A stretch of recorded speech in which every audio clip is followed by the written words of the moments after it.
Hello, everyone, and welcome to the closing ceremony of our GirlCon 2024 virtual conference. Thank you all for engaging with us over the past 2 days. It's been absolutely amazing. I've attended so many amazing sessions, met so many inspiring speakers and attendees from all over the world, and we cannot thank you enough for your engagement. We hope that you had an amazing time learning and connecting with others, but now is time for our closing keynote. So Lauren is the founder and CEO of Girl Security. Lauren began her career in national security in Chicago, Illinois, in 2003 as a policy analyst with the National Strategy Forum, a nonpartisan national security think tank. In 2009, while attending law school, Lauren launched her consulting firm, Stelly Consulting, which provided support to clients on local policy issues, including exclusionary land use policies and racial segregation in Chicago. In 2016, Lauren recognized both the continued underrepresentation of women in national security and the need for a more intersectional approach to security. In response, she launched Girl Security, the only organization dedicated to advancing girls, women, and gender minorities in national security through supportive pathways. Lauren is a mom to two amazing humans, and in September 2022, Lauren was named one of the most influential people in security by Security Magazine. She was also named one of 50 women making the world a better place by InStyle Magazine in 2021. She was recently awarded the 21st Century Leader Award by the National Committee on American Foreign Policy. She's also a former fellow with the Carnegie Endowment for International Peace, Truman National Security Project, American Bar Association Standing Committee on Law and National Security, and Chicago Council on Global Affairs. She has authored articles, reports, and book chapters on national security, foreign policy, and public policy. So let's give a hand for Lauren. Thank you so much. I'm so delighted to be here with the GirlCon team and community. This is one of my favorite organizations and movements. I consider GirlCon to be one of the most inspiring movements of young people. And I've seen the organization grow over the last few years to become really the premier space for a youth movement around the intersection of tech and so many critical pathways. I've been so impressed by what the team of young people have pulled together. And so I'm really honored to be here with you tonight. Typically, I don't speak too much about myself in comments like these. And I'm not quite sure why that is, but I find that the Midwesterner in me tends to shy away from talking too much about myself. But I also find that this is such a complicated moment in our country, in our world, that I would just share a few bits about my own history. And then I'll talk to you a little bit about why I think understanding the intersection of technology and national security is so crucial. And this is a global set of issues. This isn't just a Western lens. And then I would love to hear questions from all of you, because I suspect where you set generationally is at a really interesting and important space where your questions will educate all of us, the older folks in the audience or in our communities, about what pressing issues are top of mind for you as you navigate your interest and your careers. So I am born and raised in Illinois. My parents grew up on the south side of Chicago. And when I was young, when I was a girl, I really struggled to see myself in a lot of the spaces that were pretty typical for girls. My mom put me into cheerleading at one point. I think it lasted about 2 weeks. I wanted to play football. And when I was in grade school, I went to Catholic schools. I would see priests on the altar, and I would see altar boys, and I wanted to be an altar girl. And as my interests began to evolve over time, and as I entered high school, I was really interested in the history of war and why people made decisions to put people's lives at stake and to put countries at stake. I was really interested in understanding that space. But as I looked around what I now know to be national security, I did not see really any women in the spaces that were represented, whether it be in Congress, the military, the intelligence community. And of course, now I understand the field to be so much more comprehensive, including STEM and academia, civil society, law, policy. And so as I graduated from college, I was about 21 years old. And so, probably older than many of you may be now. And the terrorist attacks of September 11th happened. And I think, like most young people my age, and it feels very akin to this moment in time where the geopolitics of what's happening in the world, I think, are calling young people to action. My generation was very much experiencing that after September 11th. Everyone was activated. We saw something happen in the world to our country. And so many of us wanted to go back to our communities and do something. And what that something was meant very different things for different people. What that meant for me is I wanted to understand the why. Why did the United States suffer a terrorism attack? Why was our government responding in the ways that it was? And separately, while this was unfolding, my brother, who entered the military, was deployed to Iraq. And so it was a very confusing time because I was really trying to understand what was going on in the world. And then I had this very personal stake in what was happening in the world through the wars in Iraq and Afghanistan. And I advanced through my career and I began to study national security law. And interestingly, tech, like national security, was not something that I was really exposed to even into my early 20s. But what I did study and what I did learn about was something that we now, I think, is pretty pervasive, which is cybersecurity.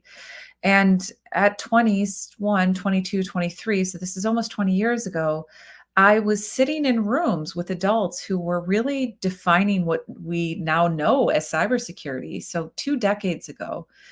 That's how long it's taken for cybersecurity to become a more prominent field that I think so many of us understand and know about.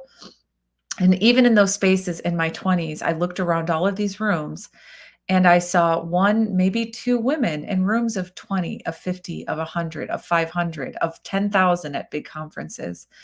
And it left me angry, frankly, that I wasn't seeing more women who looked like me, but it also left me inspired to do more. And as I had children, I looked around the world and I thought, boy, technology like national security is a space that so many girls and young women are not activated in. And it's not because we are failing to do or not do anything. It's because these spaces are not doing enough to ensure that all of us from a global community feel represented in technology. So that is a little bit about my journey, and it's why I started Girl Security, and it's why I feel so strongly about your generation. I feel that it is morally incumbent upon my generation to do as much as we can to create space and to create the experience of belonging for all of you. Because just like cybersecurity was to me, the technology and security challenges that we will confront are multi-generational. We will not have the solutions to these challenges in the next 20 years. We will collectively begin to build a path to solutions over the next 20, 50 years. And so the fact that all of you show up to this special event is, again, so inspiring to me because I know that the type of awareness and recognition that so many of you, I hope, feel through events like GirlCon and organizations like Girl Security and GirlCon and so many others sends a very strong message to you that my generation is going to do everything that we can to make sure that you have access to opportunity. What I will say is that a lot of the same challenges that I identified 20 years ago remain today, which is to say this. The field of technology, like national security, remains male dominated. In many spaces, with few exceptions, women represent less than a quarter of our spaces, whether it's in STEM or cybersecurity or intelligence or Congress, whatever it may be, in the private sector, especially in cybersecurity. And part of the challenge is that leadership in these communities sees these set of issues, the technology issues that we face through a particular lens. And this is something we talk about a lot in national security. And I hope it feels a little bit like an insight that I'm sharing with you. Oftentimes, people in leadership positions focus on the worst case scenario. They want to avoid what is the worst thing that could happen in this instance. And I think with artificial intelligence as an example, some of those worst case scenarios are, robots taking over our brains and lives and jobs. But in fact, a lot of some of the worst case scenarios, let me put that in air quotes, scenarios that we can envision are already occurring with gender and racially biased AI and deep fake technology that is uniquely gendered and impacting primarily girls and women. And so there's this disconnect oftentimes because when leadership is not diverse, and when the lived experiences of diverse communities are not represented at leadership decision-making levels, the worst case scenario is oftentimes already happening to marginalized communities. And it can take decades for leadership to change and to see these worst case impacts already occurring to people they love, people in their own communities. And so this type of conversation that we're having today, the multitude of different workshops that you've experienced and will continue to experience through GirlCon, is so important to changing that calculus, to advancing a leadership model that sees marginalized communities and their experiences, especially within technology and national security, as a priority and not wait for some long-term future, very unlikely worst case scenario to take shape. We can do both. We can plan for worst case outcomes. And in national security, that can look like a artificial intelligence technology that can be weaponized by bad people who do something like a biological attack, and it can impact the lives of millions of people. We can plan and worry about that, but we can also develop more equitable frameworks for how we build technology, more equitable approaches to ensuring that the data that informs our AI technologies represents the entirety of our population. We can ensure that platforms and technologies have the appropriate regulatory, policy, and legal frameworks to prioritize harms against marginalized populations. We can do all of that. And part of it is having these conversations to begin. I want to just share one more bit with you that I hope is also helpful. And then I hope that there are questions from all of you, because that's where the good stuff is at. Something we've started to share out at Girl Security that I think is very crucial for all of you. We're taking a little bit of what we do and we're introducing you to it because we think it's very important for you to have these frameworks. It's something called alternative futures forecasting. And what that is, it sounds very fancy and very technical. It's not. We take two different drivers or trends, the most recent one we focused on was the lack of equitable representation in artificial intelligence technologies. We look at a couple of trends that nobody else is looking at, oftentimes that are uniquely impact girls and women, and we intersect them. And we try to imagine, okay, if we look at this trend that we're spending a lot of time talking about, which is artificial intelligence and some of these worst case outcomes, and we compare it with something else that nobody's thinking about. And in this case, we looked at statistics regarding women returning to work in the home.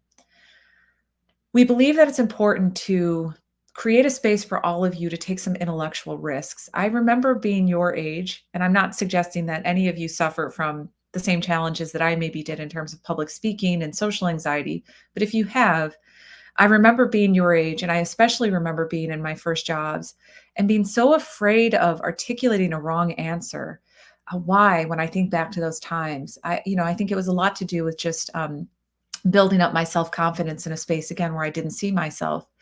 But forecasting can be this tremendous way of creating some wiggle room for all of us to take some intellectual risk about issues that I guarantee, especially artificial intelligence being one, climate being another, no one has the answers to right now, because the answers are going to be the result of, again, these conversations, much more research and development, much more investment, much more trial and error.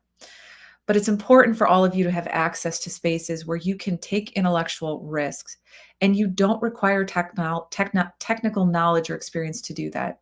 All of you already have the lived experience as being girls and women and perhaps gender minority youth who have grown up in spaces of extreme insecurity. You grow up in spaces where you are taught to fear so many things, but oftentimes not secured from anything. So you already have an aptitude in the technology space, in the national security space, in any space where there are massive problems without solutions, to take some intellectual risks and be vulnerable in articulating what your ideas for solutions may be. And so if you want to learn more about the alternative futures forecasting, you can find all of the information on Instagram.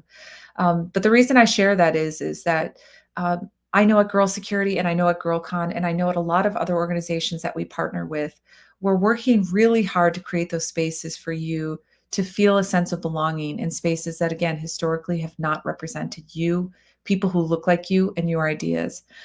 And I'll lend on one final point because I know there's a global community here is these opportunities with GirlCon to build a global network of peers is so special in problem solving for long-term issues that may have no immediate solutions. Because as we joke about in girl security is there are very few national security problems anymore. Most of the problems we confront are global security issues. So, what leaves me so inspired in these communities is imagining all of you starting to network with each other now across the world and sharing your ideas and taking those intellectual risks on issues like artificial intelligence and climate insecurity and gendered harms. Start to seed those conversations now because, again, these problems are going to take time. So, if you can begin to build pockets of communities and just share your lived experiences vis a vis technology or security and nurture those relationships over the next 20 years, you will be sitting in a space much like where I am right now, which is looking back on what's occurred over the last 20 years and thinking, why did we waste so much time? You don't have to waste the time. The power of who you are as individuals and communities within GirlCon and so many other entities is so special. It is such a tremendous value. And so I really appreciate having this time to speak with you. And as all of you know, you can find me on LinkedIn and connect with me. But if there are any questions, I'm happy to take questions from all of you. But I want to thank you for carving out time to be with me. Yes, thank you so much, Lauren. You are super inspiring, especially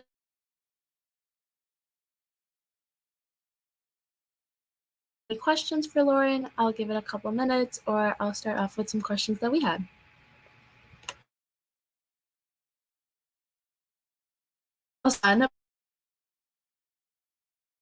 But high school and like undergraduate that you feel prepared you for a career in cybersecurity so early on that that's what you wanted to do? It's a really good question. I think probably what prepared me to navigate cybersecurity was I took a lot of, they're not really risks, but I tried a lot of different things when I was your ages. I studied a lot of different subject matter. I participated in a lot of different internships. I volunteered a lot, which is something that I think taught me so much about how intricate cybersecurity was. And for me personally, working on racial discrimination and segregation within the city of Chicago was probably the most important learning experience that I had because it taught me that security means very different things to very different people. And security happens on a very personal level. And that's what cybersecurity is. It's why it's such a special field. It's really one of the only fields in national security that, for the first time in almost 100 years, is literally knocking on our doorsteps and impacting our lives. And so I think seeing security through the experiences of myself or communities that I served was probably one of the most important experiences that I had. Our next question for you is, who has inspired you the most in your journey in your career so far? Oh, that's such a great question. I think I've drawn, honestly, this will maybe sound a bit cheesy, but it's true. I've really drawn the most inspiration from the girls in our program. I've been so amazed, I think all of us have, at how motivated and purpose driven so many of the young, we've worked with thousands and thousands of girls over the last 6 years. And I can think of thousands of conversations that I've had. I've been so inspired by young people who are so clear minded about their purpose. Um, and that's what really motivates me every day is it's part of where the anger comes from to fight some of the tides that we're seeing. But it's also looking at my own children and seeing the role models that they have among all of you that really does inspire me very much. Yeah, that's amazing to hear. So I know you mentioned girl security and like the community. So Mhm. someone was wondering about if girl security offers any internships or what programs it has for high school students, if you do have any.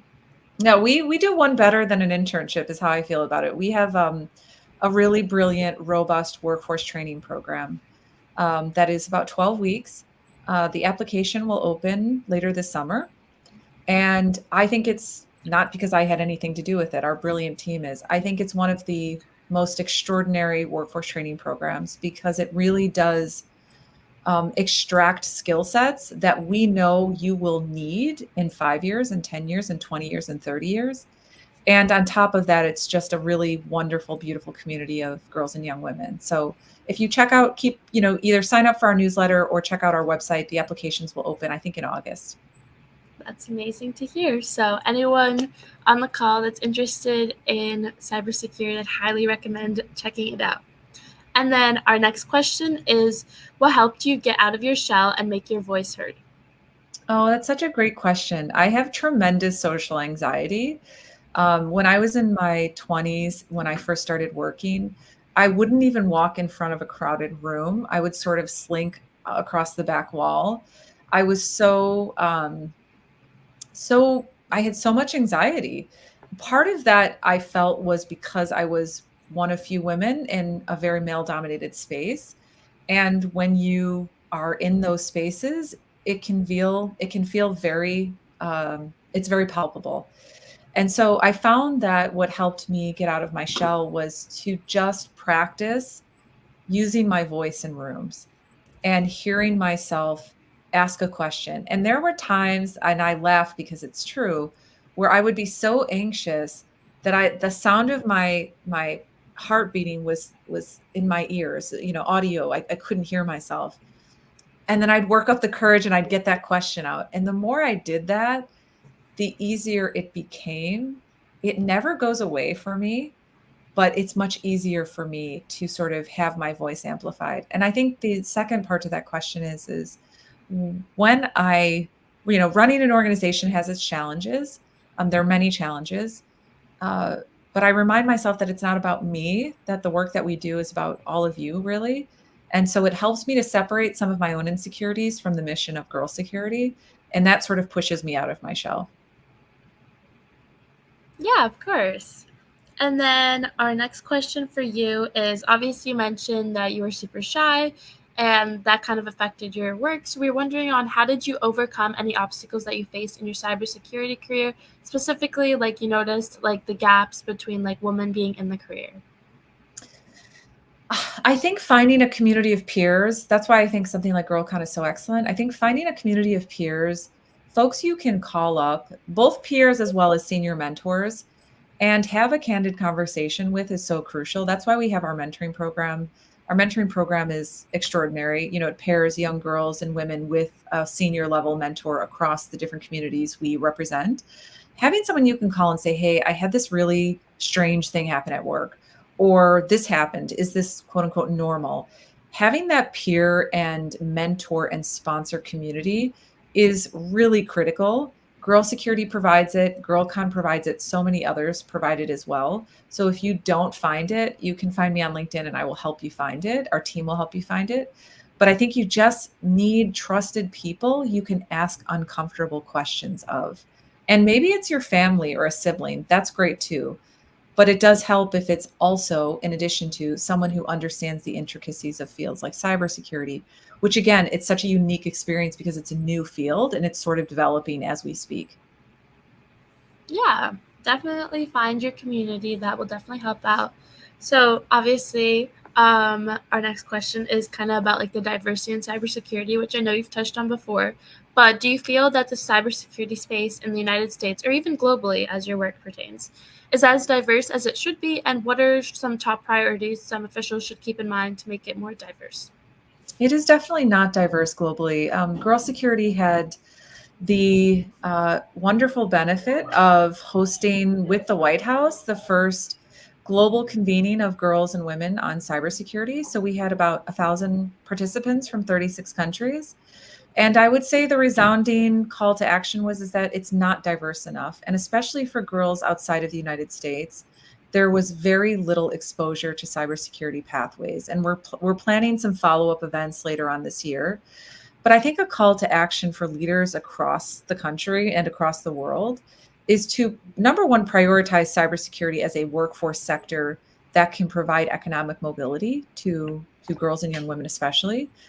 and then to recognize why the field remains underrepresented. And a lot of it is around how we talk about cybersecurity and an emphasis on quote unquote technical skill sets when there are many different pathways across cybersecurity that do require training and things like, software engineering or threat hunting. But there are also careers in cybersecurity, in policymaking, in law, in government, in the private sector, in marketing and sales and business management.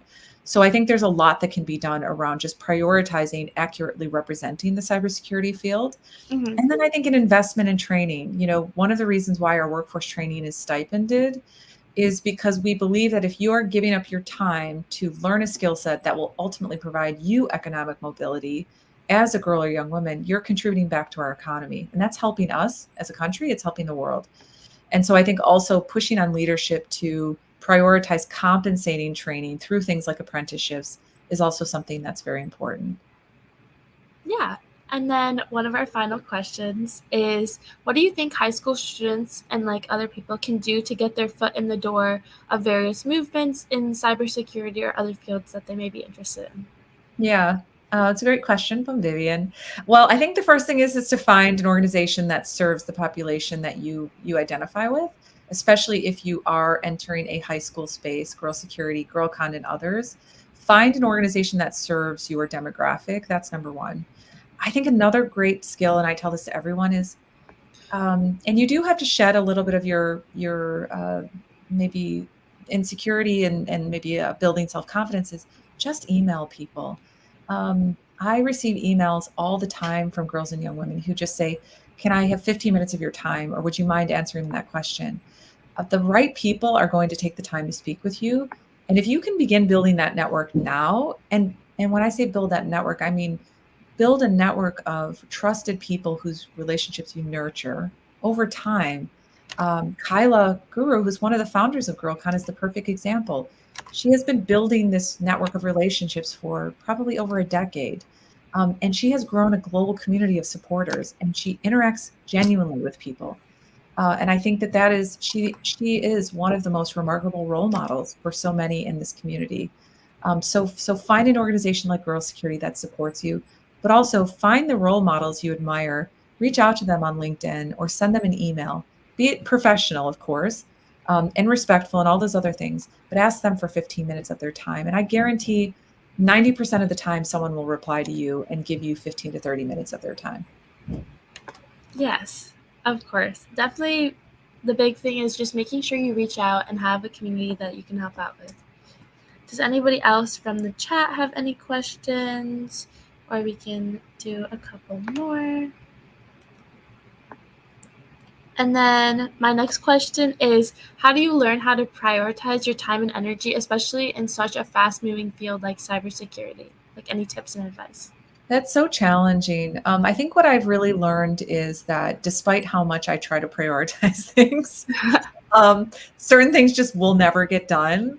And I think one has an innate way of getting done what is actually a priority and sort of separating out those things which are probably not as high priority. So I do think it's important to develop a strategy for the areas of interest or importance for you and to not overextend yourself. That is one thing I've seen of a younger generation is everyone's doing 5,000 things at once. It's really hard to do 5,000 things well at once. So try to curate intentionally, two or three things that you feel like you can give 80% to, as opposed to 1,000 things you can give 0% to, or one thing you can give 100% to. So try to develop a series of commitments that you can devote yourself to fully without feeling like you're stressed. Um, and again, take some risks. There were things that I tried and did that when I was young, I felt like I needed to pick a path and I needed to commit to it. And then over time, I just kept taking different turns and I let go of that idea. And I think in doing that, it's allowed me to build a much more diverse understanding of cybersecurity, in fact, because I've taken so many detours. So forgive yourself for not pursuing certain things that you were super passionate about, you had to do, was everything you had to do. Maybe one day you decide, you know what, actually, I'm not interested in that, or that's not for me. It's okay to do that as well. Yeah, of course. And then a next question we had is if you had any advice for your younger self. I know you mentioned there's a lot of things that you look back on, especially being shy. Any advice that you would give to your younger self if you could like write them a letter?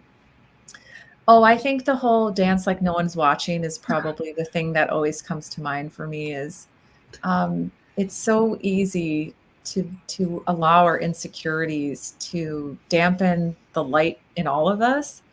And if I could go back in time, I would look little Lauren right in the eyes and just say, no one is watching, unless you want them to. You know, that's a whole separate conversation.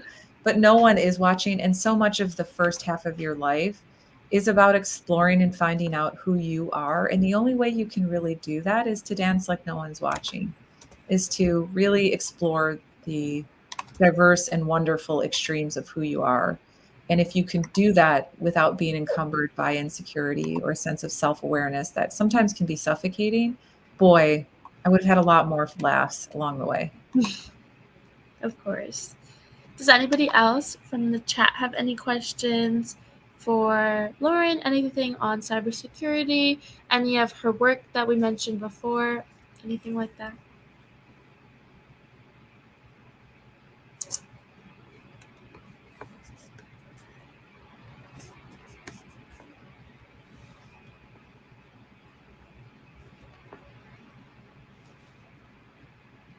Well, thank you so much, Lauren, for taking the time out of Thanks your for day. having me.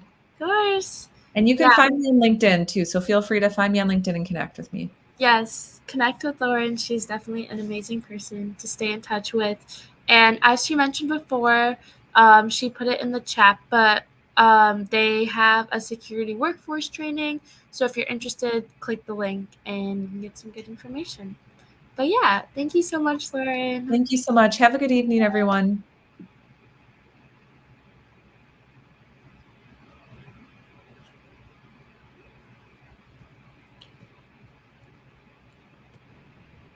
Thank you, Lauren. And with that, we have a final message from our GirlCon team. Yes. Lauren is the founder and CEO of Girl Security. Lauren began the need for a more amazing human. In 2022, Lauren was named one of the most influential that better security role with the country, foreign policy, and public policy. Thank you so much, Lauren, for sharing your story with us. It's women like yourself that remind us to pursue our dreams and look towards optimizing for impact. I remember the days when we used to work together at Girl Security, and I was just so inspired by your leadership. And I'm so happy that you were able to share that mission and that story with thousands of young women across the world today. As scary as it seemed this year, we set off as a GirlCon team to plan our 7th annual conference to highlight voices like yours. And looking back at this year of planning, the board could not be more proud of the efforts that were poured into today's conference. This year has truly been defined by wit and wisdom. We set off to organize a hybrid event, make a strong in-person and virtual impact, multiply our effects across the world, and expand as a mission along the way. In all facets of this, through our chapter network, through our hybrid event, and our corporate partnerships, we have seen tremendous growth and development all around. To start, we've seen tremendous growth individually, with each team member becoming comfortable and confident in their own voices, ready to take on the mic in a meeting and share their perspectives. We've also seen immense growth in our phenomenal attendees as you all get involved with us year after year. We're happy to share that we're actually about to cross the 4,000 mark this year of young women impacted by GirlCon over the past 7 years. We are so excited to see and support the constant growth of GirlCon and grateful for all the young people that are a part of it. Exactly. Another exciting area in which we have seen growth is simply the depth and breadth of topics and discussions that we have at GirlCon each year.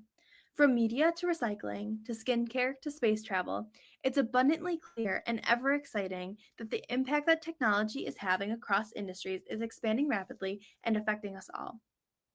And we hope that you heard and saw yourself in the speakers this past week. and see yourself as the leader in technology that the future needs. The future needs each and every one of you. We hope that this past week you have found inspiration, friendship, and encouragement you need to move forward, knowing that regardless of where your passion takes you, be that the courtroom, designer studio, or Capitol Hill, you have a sisterhood and mentors to support you along the way. Many of you have done this already, but connect with everyone you have met in this past week over LinkedIn, Instagram, or email. We are here to support you every step of the way. Lean in on the people that you have met, launch forward to the next adventure together, and live stream or carpool to GirlCon together next year. As we reflect on the past 7 years of GirlCon, there are certain people and places that have made an immeasurable impact. A very special thank you to Ramona, Alex, and the entire ISACA Chicago team, the Google team, including Jessica, Erica, and all of our Google volunteers, and to the entire CME group team. And of course, the magic that has continued to live on will not be possible without the phenomenal dedication and motivation of our core team. Danica, Sarah, Samaya, Maida, Ria, Carissa, Emma, Morgan, Annie, and Bia. Proud doesn't begin to describe how we feel when we see each and every one of you work to turn the GirlCon vision into reality. We are inspired, humbled, and grateful beyond words can describe. And to our graduating seniors, Danica, Sarah, Samaya, Maida, and Ria, we cannot wait to see where this next chapter will take you and the lives you will touch. The empowerment, networking, and inspiration that's taken place this weekend would not have been possible without one key ingredient. And that's you, our wonderful, amazing attendees. We hope that you continue to stay involved with GirlCon in any fashion, whether that be through a donation to our cause, sharing a connection to a cool speaker or company to help support us next year, continuing to attend our conference and inviting all your friends to come along, or joining our organizing team where you'll live and learn the GirlCon mission. We hope that you had a wonderful time at our event, GirlCon 2024. And with that, I'll pass it off to the core team to join for a few more closing remarks. Thanks again, everyone, and see you at our in-person event, or I'll see you next year. Thank you, Riddy, Mia, Sonia, and the entire board. Wow, the past 2 days have been amazing. I know I speak for everyone when I say we're so grateful for the presence and enthusiasm of each and every one of you during this conference. Since attending GirlCon for the very first time as a freshman, I've had the honor to serve on the organizing team these past 4 years. It's been a life-changing experience working with such amazing teammates and meeting inspiring speakers and attendees from all over the world. Drop in the chat if you're zooming in from a global time zone. My GirlCon experiences will stay with me everywhere I go. Pulling this conference together is no easy task, so give a big round of applause to the entire GirlCon 2024 team. The past few months have been especially hard, to say the least, with late night and early morning FaceTime calls, thousands of emails, and schoolwork to top it all off. But seeing your engagement, each comment and question in the chat, your Instagram stories and reposts, and meeting you at networking sessions makes it all worth it, and is what fuels us to run GirlCon every year. Yes, for sure, Danica. These past 2 years on the GirlCon team have been absolutely amazing. I'm continuously honored to be on a team of remarkable young women who continuously inspire me. One of the most amazing parts of GirlCon is that it's run entirely by teenagers. Although this sometimes poses a challenge, our GirlCon national team works tirelessly to make this team both possible and incredible. I'd like to thank both the board and the core team for all of your hard work and dedication to the conference. Attendees, I hope that all of you were able to learn and grow this week, whether it was meeting someone at a professional development session or learning about how tech intersects with every field. I hope each and every one of you learned something that you'll carry on with you after the conference. I cannot wait for the future of GirlCon, and I'm grateful for everything I've learned while being on the team. Thanks, Sarah. We hope you have all enjoyed your day at GirlCon Digital and wanted to conclude the conference by recognizing all the people who have made this possible. I would like to extend a final thank you to our sponsors who have been an incredible force in building this conference. And now a huge thank you to our gold and partner sponsors. This conference would not have been this amazing if it weren't for you. To all of our participants, our 500 swag bags are all to the thanks of our sponsors. Finally, thank you so much to our physical sponsor, Bits and Bytes Cybersecurity Education. This conference really would not have been possible without you. Yes, thank you, Morgan. Now for our speakers. Thank you to Nabila Sayed and Lauren Bean Buida for sharing your stories to the entirety of GirlCon Digital. These powerful women are impacting the next generation of female leaders. All of our keynote speakers have inspired us beyond words. Your advice, help, and inspiration has empowered thousands of girls from all around the world. Thank you so much for taking the time out of your day to tell your story and leaving our 2024 attendees and team in awe, and this conference as our best one yet. Additionally, I want to thank all the speakers who led breakout sessions. Your guidance and insight has empowered our attendees to fearlessly pursue their passions. Thank you. Now, a final shout out to our design, public relations, logistics, and sponsorship team members for putting so much time and dedication to GirlCon throughout the past year. All of you are amazing, and we are so grateful for the hard work you put into every task. You all are role models for the young girls in your lives, and we couldn't have chosen better people to run GirlCon with us. We'd also like to thank our ambassadors for being there every step of the way to support and share this initiative on a global scale. Beyond these 2 days of GirlCon, there are many ways to stay involved with us after the conference. The easiest and best way to do so is through our Instagram at GirlCon Tech, where we host engaging account takeovers, Instagram lives, and lots of informative posts. We also send out monthly newsletters with GirlCon updates, as well as cool opportunities from our sponsors and speakers. Lastly, we would love to have many of you as GirlCon team members. Applications for our core, national, and ambassador teams go live in late October. Make sure to check our Instagram page at GirlCon Tech and your email often for more updates on how to apply. We hope GirlCon has given you meaningful connections and empowering knowledge. Have a wonderful rest of your evening, and we look forward to seeing some of you at GirlCon Chicago and everyone else again next year. Bye!